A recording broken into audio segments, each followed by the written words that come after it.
Hello everybody out there, Chris and Mike here, and welcome back to another Dark Avenger comic book review. However, this is not the comic book review for this week. This is the review for the books that were released on January 21st, 2015. Good, you didn't say 16 this time. Shut up. Anyway, we're recording in a place that we haven't recorded in almost, well, hell, it has been about a year. No, wasn't it 2 years? Maybe. I think it was don't even know. It was 100 and something, I believe. Yeah, that was it. So we're back in some familiar territory because it's daytime. Tommy's resting, so we're going to do it away from him. And Mike's sick. Move over. And we got lots of books to review. So, guys, because this is a week late, these books have been out for a while. But again, we're going to go through them at a pretty fast pace. The indie review, the whole video will be after this for this week's books. And hopefully, God willing, we'll be able to jump into the indie review either tonight to tomorrow or tomorrow into Monday. You'll have your doubleheader where it'll be the indies and the big two. The good news is, as you'll see in the haul video, it's not as many as these. However, we do have a couple. Well, I'll talk about it in the haul video. So you're starting us off because I didn't know Mike dropped this, so I got it for him. I have no idea why. Red Hood and the Outlaws, issue number 38, where Crux comes in. Why are you even taking it out? You don't even like it. Well, I want to show the artwork. Basically, it's just Crux going to, Jason Todd and just thanking him for, all the stuff that, like he did for him and everything. And here's some artwork right here. And he's just turning over a new leaf, and that it was just boring, all talky, and then that was really the gist of the book. Like, I can't understand what's going on because I haven't read it since issue whatever it was that I dropped it. So, if you're lost as I was, then this is definitely not the book. Meanwhile, Starfire's on the other island, and her sister comes in the end, Blackfire, to say that I'm going to kill you. The end. Yippee. Boring. Just, no, I can't. I can't get back to this, so I should pull a Red Hood over you for getting it. Batman and Robin, issue number 38. This was a good book. Robin is alive now, as we all know. However, he has superpowers. And the book opens up with Batman and Robin going out on patrol. But now Robin, because he has these superpowers, he's kind of ignorant. Arrogant, ignorant? Arrogant. Okay. I can talk. You sure can. No, I can't actually. I'm still sick. But anyway, as Batman says, there's what was it? There's necessary risk, and then there's unnecessary risk. Guess what you did, Robin? And I'll show you guys, and you tell me what Robin did. So basically, Robin gets grounded. However, he has this horrible nightmare about how he shouldn't be alive. His mother was like, "You should be dead. You should be with me." Robin wakes up, and he leaves. He basically, this is Robin trying to find himself again, trying to figure himself out. And luckily for Batman, he had some, I'm not going to say how, but he was able to track Robin, and Robin went to a few places, and Alfred actually tells Batman, "Back off, Bruce. Just let him have his space to breathe." And we get to see Aquaman in this book. We also get to see the deformed clones. Oh. We get to see kind of Damian putting a period to the whole situation. You guys remember that from way back in Batman and Aquaman. Basically, Damian makes right with the clones. Instead of leaving them with Aquaman, he does something else with them. So this is kind of just Damian coming back to being alive and getting used to his powers, obviously. And, now that obviously Batman told him everything that went on since he died, so I guess it's now him just coming to terms with everything. And it was a good book. I thought it was really nice. Not my top pick of the week, but again, if you're enjoying Batman and Robin the way it was before Damian died, you're going to be enjoying it more now that he's back, except he has superpowers. Obviously, this is something they'll write out at some point, I'm sure. Right. Wonder Woman 38. I'm enjoying this book a lot. I really am. And a lot of people are complaining that it's repetitive, that it's the same thing over and over again. Again, they're trying to show you, Wonder Woman is needed on Themyscira. But she's too busy in the world of man. She's too busy with the Justice League. And every time she comes back to Themyscira, beautiful artwork by David Finch, I will say that. But every time she comes back, something else is going on. And also, it's her coming to terms with being the god of war. And I hate her sister, by the way. I will say that. Well, her sister's something else. We also get to see a little bit more of Donna Troy, which I thought was really awesome. You see Batman and Superman. You get to see the Justice League basically guest star in the movie. Well, the original three, really. Yeah. Batman and Wonder Woman. But by the end of the book, it's voted that Donna Troy basically is going to be the new queen of Themyscira, and now Wonder Woman's going to have to deal with that when she comes back, and that's going to be very interesting. I'm looking forward to the next issue. So anybody who's complaining about repetition, I don't think you're going to be getting that in the next issue. Love this book. I've obviously got the Flash variant. Definitely recommend checking out Wonder Woman. I'm enjoying the Finch run. I don't care what anybody says. It's a lot better than the Burbank run, that's for sure. Oh, way better. Trinity of Sin, issue number 4. Only 2 more issues left until the final issue. I feel like every time Michael picks up a book, it's like only a couple of issues left until it's dead. Are you done? So when is Punisher ending again? I will smack you. Anyway, it's all about Pandora, Fam Stranger, going after the redemption box, and the only way to activate it is if the Question, who isn't really a team player, to be part of them because they're the Trinity. And they want to use it against Nimrod, so Pandora does all the work. It's called the Thundercats. It's called the Thundercats is a different... Anyway... Well, they fought Mumra. They can fight Nimrod. Artwork. Might be related. Are you done now? Thank you. So, all 3 of them, all 2 of them are trying to fight, and Pandora's saying we need a Question. Fam Stranger and the Question, after the way they did Dr. 13 and way back issues of the Fam Stranger, doesn't want him to be in it, then after a while, he gets the snappy out and saying, you know what, we need the Question. I like this page, by the way. This one was really great, as well as the artwork. So they use the redemption box, and they use it in a way to their advantage to think they defeated Nimrod, but spoiler, in the end, it didn't turn out the way that they thought it would be. Yeah, all 3 of them. Very interesting. I'll be definitely picking up the next issue, and as well as completing the series, like I said. Well, 2 issues left until it's gone. So, it doesn't make sense to stop now, but there's no reason to stop because I feel it was very interesting. Justice League 38, I like this book. Batman, as we saw in the last issue, is now exposed to the Amazo virus. So it's Batman, Superman, and Wonder Woman fighting Patient Zero, and they have to get Patient Zero so Lex Luthor can find a cure for the Amazo virus. I love the artwork in this book. I especially love the splash pages in this book. Really nice stuff. Long story short, they get Patient Zero through the way you just saw. We find out what happened with Lex Luthor. Let's just say Lex Luthor's lucky that Captain Cold is on his side. And he wants to find out now who put the hit out on him because he wants to put an end to it. And you get to see the darker side of Lex again. And then also Lex admits something to Superman and Wonder Woman. We find out, spoiler alert, Patient Zero's blood is not, they're not able to get the antibodies from it. But somebody else has the antibodies. Superman. And we find out the whole truth about the Amazo virus, finally. And really interesting, actually. But in the end of this whole admission, basically, Lex says, I want complete immunity from any charges that you might think about putting together over this in exchange for my continuing help. So basically, Lex told them the truth and now said, if you want me to finish helping you, you won't tell anybody. Or I get basically immunity from it. Then we find out that the Amazo virus has taken on some type of a life of its own. And it might be the infected Justice League versus Superman and Wonder Woman in the next issue. Good stuff. Very good stuff. Jeff Johns has been doing it in a really amazing run. But, I mean, his run on Green Lantern was amazing. Justice League is even better. Batman Superman issue 18. The big reveal of who's behind the killing and who wants Superman to suffer is revealed in the last page of this issue. Not going to spoil it. I'm telling you guys that now.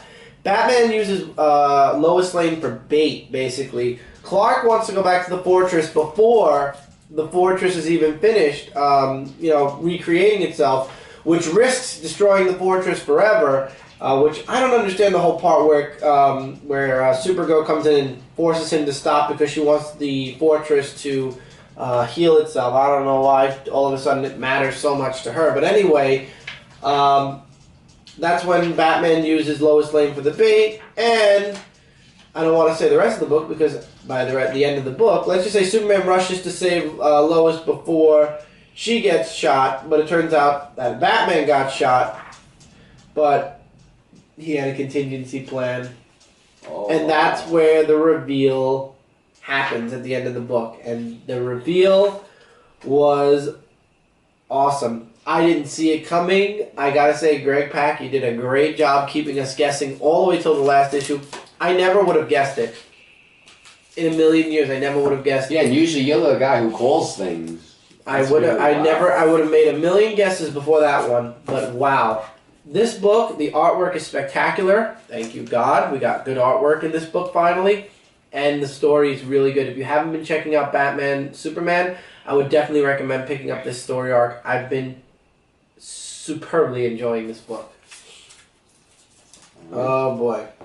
The weeklies. The weeklies. Here we go. What happens this time? World's End issue 16. We have... the birth of Darkseid's son at the end of this issue. I will say that. Darkseid has a son? Yeah, one of the Furies is pregnant. Remember? Oh boy. The entity of the avatar of the Red is freed. What's her name? Power Girl formulates a plan to save Huntress, and I have to agree with Dan on this, but basically Lois hands Power Girl the S-up of Superman's shirt, and it basically just fuses to her costume. Oh, that's which was weird. I just noticed it. It's on the cover too. It's on the cover there, yeah. So that's it was interesting. And then we find out that they find out about Terry Sloan's planet-side spacecraft. The others join the fight against the Furies, and that's where Power Girl tries to reach out to Huntress, but Huntress is saying Darkseid has me. I don't think there's any way for you to save me. And that's when the baby's born. And, well, again, I'm reading this just because there's only, 11 issues left now, and I have the 11th, so 10 more issues to go. Almost 2 months, I believe. I will say I enjoyed the Superman parts, the Val-Zod. I enjoyed those parts. It definitely is getting to a semi-climax, but I'm not feeling it. And same thing with Future's End issue number, I believe we're up to, 38. Cluttered with a bunch of stuff that's going on. And in this one, you got Batman Beyond fighting the Joker Batman composite that Brother Eye sent back. You got Batman. Finally, Terry reaches out to the present-day Batman, or the Future's End present-day Batman, and tells him what's going on, and figures maybe in telling him there'll be some way to fix the future. Right. And then you have Firestorm, Superman, and I forget what this guy's name was. Oh, I'll just call him the Patriot. Fighting Dr. Polaris, and things thanks to Firestorm, things are that fixed. Superman's still there. Yeah, Shazam still believes that he's being a symbol, but in exchange for... they'll free him in exchange to help them separate again, basically, Jason and... I forgot the girl's name. Then we find a little bit more out about what 50 Sue's doing, and they're apparently in the North Pole. Or, no, I take it back. I was about to say, where's Santa? Cole's in the North Pole. And then we get an end with Frankenstein, which I could care less about Frankenstein at this point. With, Frankenstein's dying, remember? Because he has... oh, right, because he has the thing. Ah, ha, ha, you remember it, I remember. I'm so glad this is almost over. However, I will say this picked up. Batman Eternal issue 42. This I enjoyed this 10 issues to go. This was the grand debut of Bluebird. I enjoyed it. The artwork was pretty good also in this book. So this was a pretty solid book this week. So I'm very happy with that. So it's up to Harper to save Red Robin, Batgirl, and Red Hood, because they're now under the Mad Hatter's control. Also, we get a little bit with spoiler, and by the end of this issue, we actually see them going into Batman 30-something, whichever issue took a break from 0 Year and gave us a glimpse into what was going on during Eternal.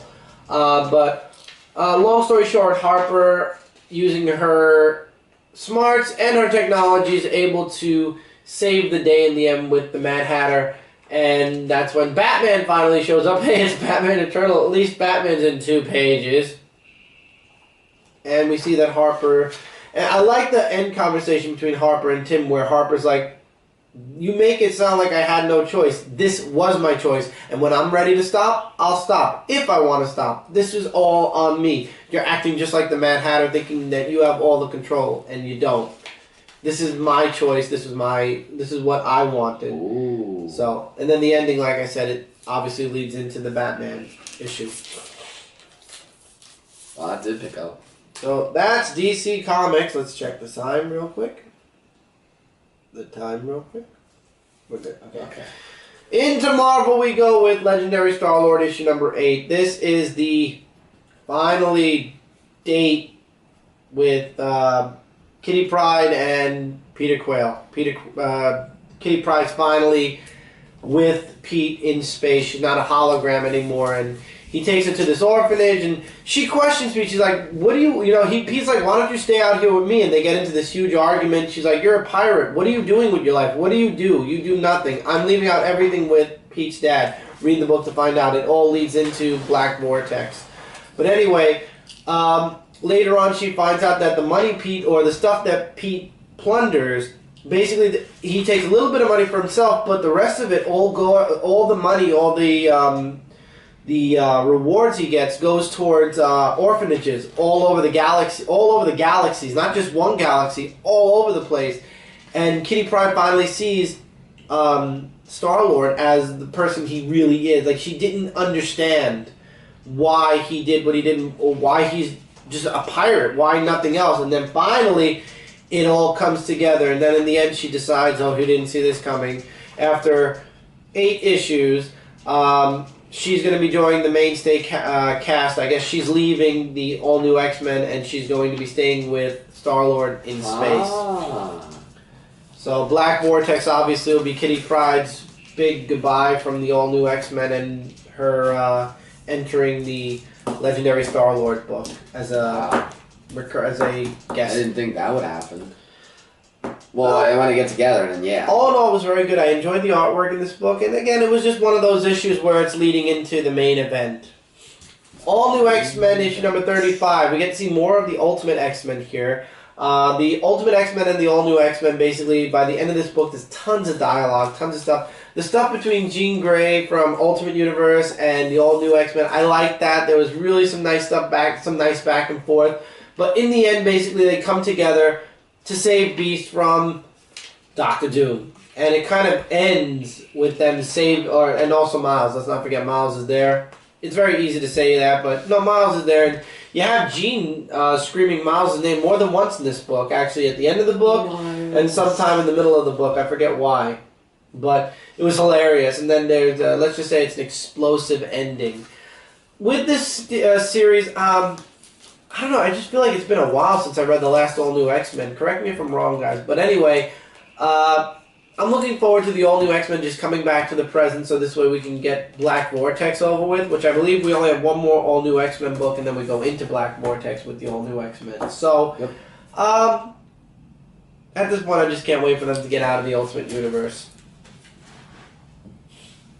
Fantastic Four issue number 642. That's right, they've gone back to the numbering thing, the correct numbering, right before they cancel the series again. Go figure. So we find out a little bit more about the Quiet Man, why he's doing it to Reed. And Reed's like, you did all this to get us back. you're an idiot. You're a genius. You could have cured cancer. And I love how he said in the book, I actually did. I just decided not to. I destroyed it because basically too many people would live then. Wow. I thought that was wow. Then you also got the Avengers versus the rest of the Fantastic Four, but they're not influenced by the what event did you just finish reading? All New Invaders? No, the event. What event? The one where it screwed up all their minds. Wow, I can't remember. Anyway, their minds are fine, and it actually Hulk is Doc Green in this book. But they're searching for clues as well, so the Avengers are also kind of questioning what's going on. And then we see that the FF kids are actually getting involved now also, which I'm liking that also. The ending, definitely, it's building up, and then the ending actually brings back somebody from the 90s. We haven't seen this character in a long time. I want to find a good splash page. There we go. So I'm looking forward to the next issue. I'm not going to spoil who was in who's on that last page, but I liked it. This is a good book.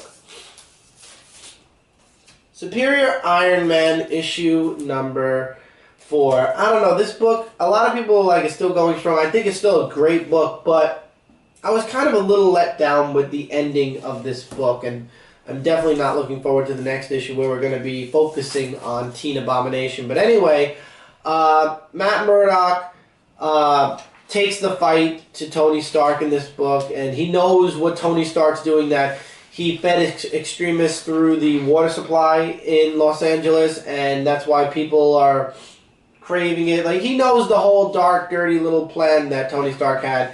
And what does Tony Stark do? I think this is an easy this was like a write-out. He basically erases Daredevil's memory for the past couple of weeks. So Daredevil has no clue what's going on, and then you got that like evil smirk at the end. So basically, he got out of it by erasing Matt Murdock's memory. And I don't know. I didn't really feel this issue too much. I do dig the whole evil Iron Man thing. I can't wait till Iron Man snaps out of it, because at some point, you know that Iron Man is going to get snapped out of it. By whom and how, I don't know. But when he does come out of this, oh boy, he's going to hate himself. He's going to hate himself big time. If he comes out of it. Maybe he won't come out of it. I don't know. But, it was an okay issue. Next, we have Guardians of the Galaxy issue number 23.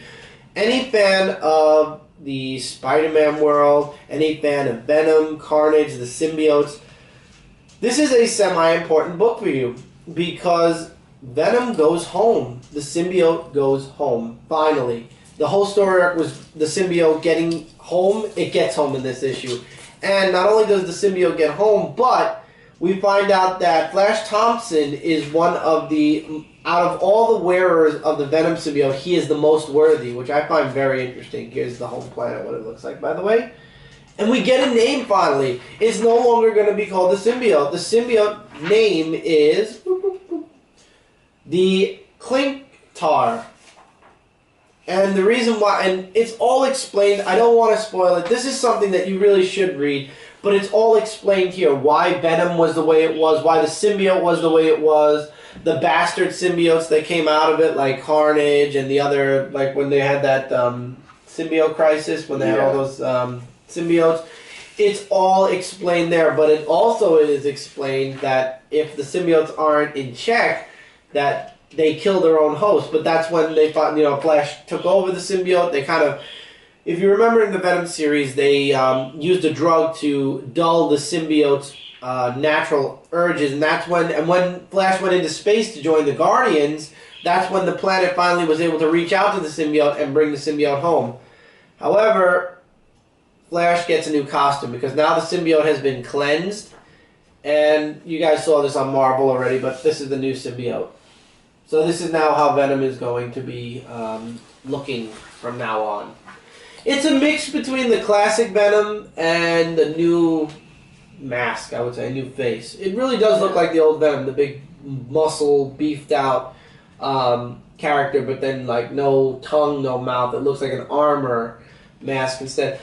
Again, a lot of people are loving it or hating it. I say that, you know what, just take it for what it is. Let's see where they go with it. And remember, anything can be written out or retconned, or it doesn't take much. They wrote Mephisto in to retcon the whole wedding of Peter and Mary Jane, so don't worry. If you don't like it, give it about 5 or 6 years and they'll rewrite it where it's a lie or something, or they find another planet and that's where Venom was from and this planet made a mistake or whatever. But I really liked it, and again, this is leading into Black Vortex. So that's 2 books that we got this week that lead into Black Vortex. But this was a good story arc. I enjoyed it. Speaking of story arcs and Michael's luck with ending titles. Yeah, but let's see if we have time for it. Yeah. Yes. All New X Factor, issue number 20. The final issue! The final issue. The final issue! Everything Michael touches dies. I'm sorry. Anyway, so basically, I could just sum this up in like the whole thing. Like basically, it's the final issue. Warlock is trying to get in a relationship with Danger, and he goes to Lorna to help with advice. Whereas Harrison Snow's going to a meeting to actually meet up with a interesting character, and he goes by the name of Miguel, the Spider-Man 2099. O'Hare. Yeah, Miguel O'Hare. Yeah, and basically it was Harrison and saying, you know, you sent Barry away with that gun, and well, sent him to this, which is 2099, where he wasn't supposed to go because of some stuff that you said happened. So it's really just them just talking to each other. And then here's something after the whole Bound Chick Wow that happened with Warlock and Danger. With that, this is where my hopes are up for the All New X Factors in the future. Their mission is to go and destroy Alchemax. And he says, within 5 years, I'm going to have every superhero working for me. And that's giving me high hopes that maybe in 5 years there may be another book. Similar to All New X Factor. In 5 years, yeah. In 5 years. I don't want to wait 5 years. But, Variant Edition, Peter David's run was awesome. A must-get book. Absolutely just can't see this go. Alright, and give us 1 second and we will conclude this week's, or last week's, Dark Avenger comic book review. Alright, and we're back. And guys, I'm going to grab all the books for this. This last one is Spider-Verse, and we have 4 books connected to Spider-Verse this week. Michael, if you will. We have Spider-Woman, issue number 3. We have Spider-Verse Team-Ups, issue number 3, which Mike read. We have Scarlet Spiders, issue number 3. And we have Amazing Spider-Man, issue number 13. Lots of 3s here. The only one that's not a 3 is this one. It's 13. So it's a 1 in front. So this I'm going to leave for last, this I'm going to leave for second to last, and this I'll let you do in a moment. Spider-Woman, which is, see, it's hard to review one of these books without referencing this. Okay, so Spider-Woman sent Pete in the last issue scrolls back that she got from the Master Weaver. I believe it was last issue. Now let me check, because it's very easy to get these issues convoluted a bit. I think it was, no, I'm sorry, it was this issue. No, it was last issue. Yeah, he has them already.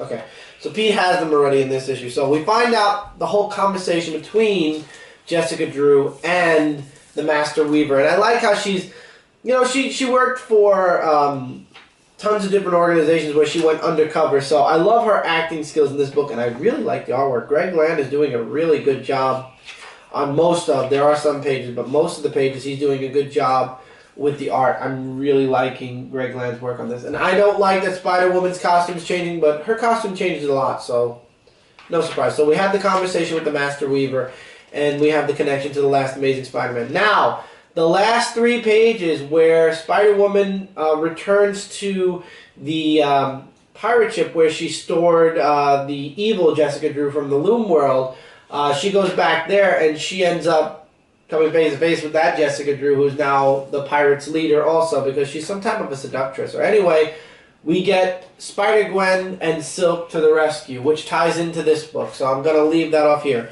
I like Greg Land's art. I'm really going to enjoy this book, I think, a little bit more when we come out of Spider-Verse, because I want to see Spider-Woman as Spider-Woman. You know, I don't want to have it connected to Spider-Man. So I'm going to look forward to reading the next story arc, and then I'll be able to definitively say whether I want to keep Spider-Woman or not, depending on where the next story goes, where it's just strictly, solely Spider-Woman, Jessica Drew. Your turn. So, Spider-Verse issue number 3, Team Up. And this actually... That doesn't connect to Amazing Spider-Man, actually. It just features it's a Spider-Girl reunion, basically. So, there are 2 stories. First of them is Too Many Spider-Men, where, they all just get together, and there's so many of different types. I love the artwork, by the way. They go after the bastard child of the inheritors, the one that was banished, basically. Right. And I like by the end of this issue how they convince him that he shouldn't be fighting for his family. He should be fighting to save the universe, basically, and save the spiders instead. And in the end, basically, he joins the Spider People, and it says to be continued in Amazing Spider-Man 14. 14 is going to have to be at least a double or triple sized issue. I have a feeling I'm going to be paying $5 for it. But anyway, it was a good story, and I believe this book is a bit important because of this story arc alone, because it brings, I forgot what his name was, but it brings one of the inheritors to the Spider side.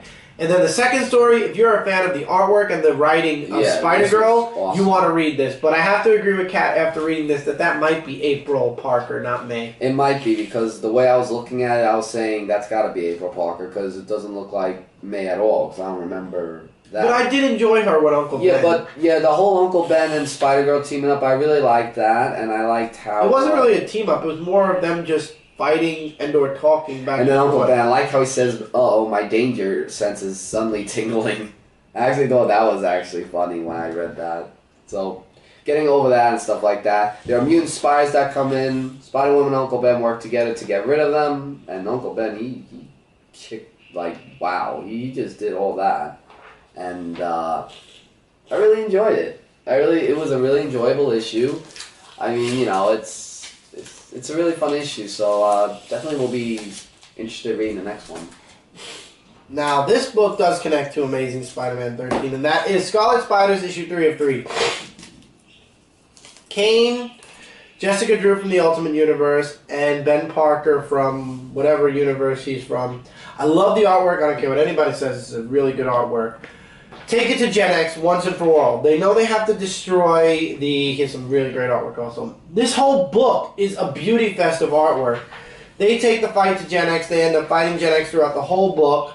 This is really, I got to show off a lot of artwork in this book. I loved it. I wish this artist would do a Spider-Man story arc. The artist on this book deserves credit. So the artist is Paco Diaz. I love this artwork. Really good stuff. Anyway, long story short, because I don't want to say too much, it was a funny scene where they kept killing Gen X over, first Kane killed him and he came back through the cloning machine, then Jessica killed him and he came back through the machine, then finally, Ben Reilly makes the ultimate sacrifice and destroys the entire facility. So basically, tell me that's already from, thank you Marvel for the wonderful cover. So basically, the cloning facility is gone, so now, when an inheritor dies, dead is dead, and we don't even know if Gen X died, but... good stuff. Now, the reason I ran through this is because it continues in the book that I'm going to review finally this week in Amazing Spider-Man 13. Now, one thing I liked about Amazing Spider-Man 13 this time, and I have to agree with Mike Spider-Slayer, is this isn't an advertising book. They don't advertise Scarlet Spiders, Spider-Man team-ups, and Spider-Woman. You don't have to read them because the important stuff that happened in there is put into this book this time. So it's like, yeah, if you want more of this, you can read the books, but you don't have to. So I liked it.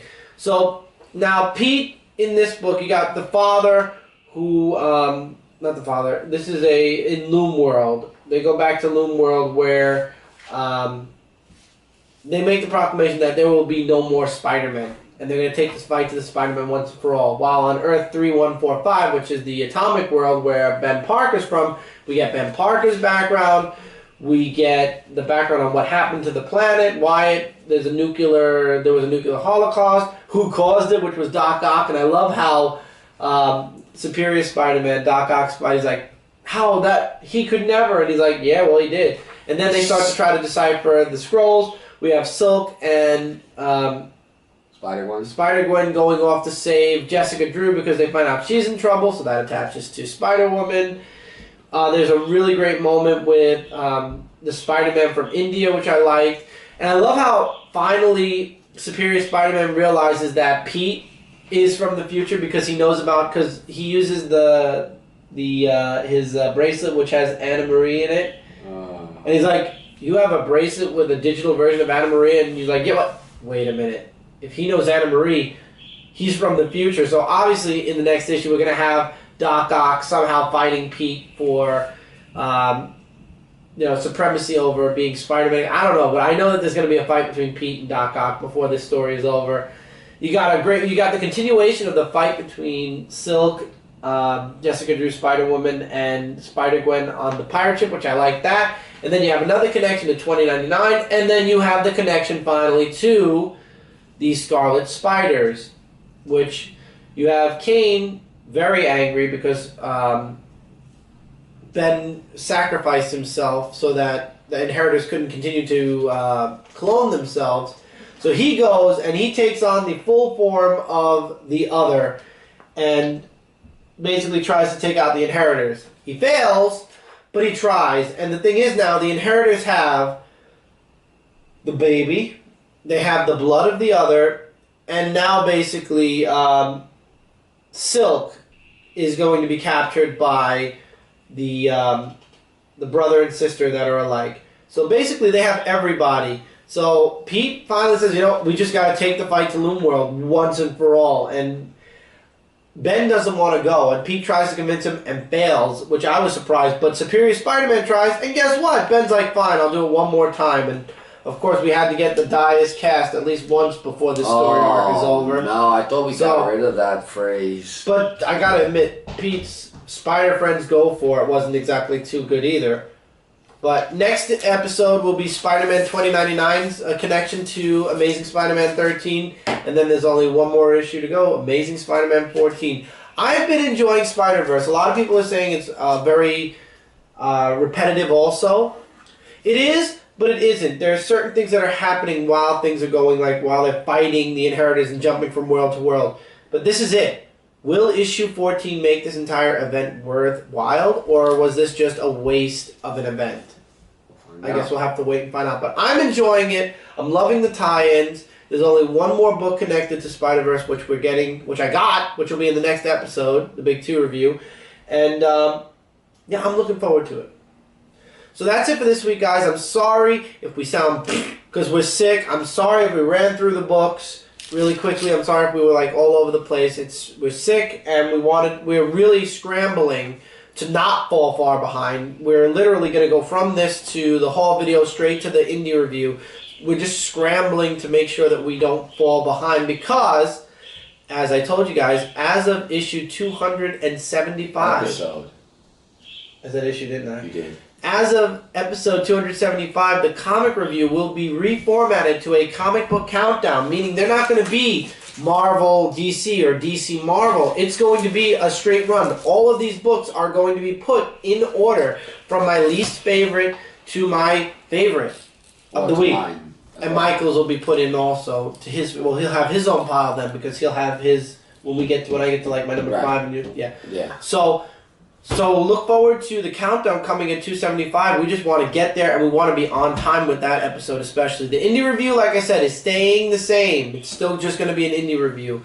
Maybe the countdown will come later on. We don't know. Right. Anyway, don't forget to check out Comic Related, Comic Frontline, Zone 4 Podcast, and Frontline Gaming Zone. Together, we're your number one source for comic-related news, reviews, and a whole bunch more. We got lots of stuff going up all over the place right now. And until next time, everybody, take care, keep reading, keep collecting, and we'll see you guys in the next review. Later, guys. Very soon, actually. Yes.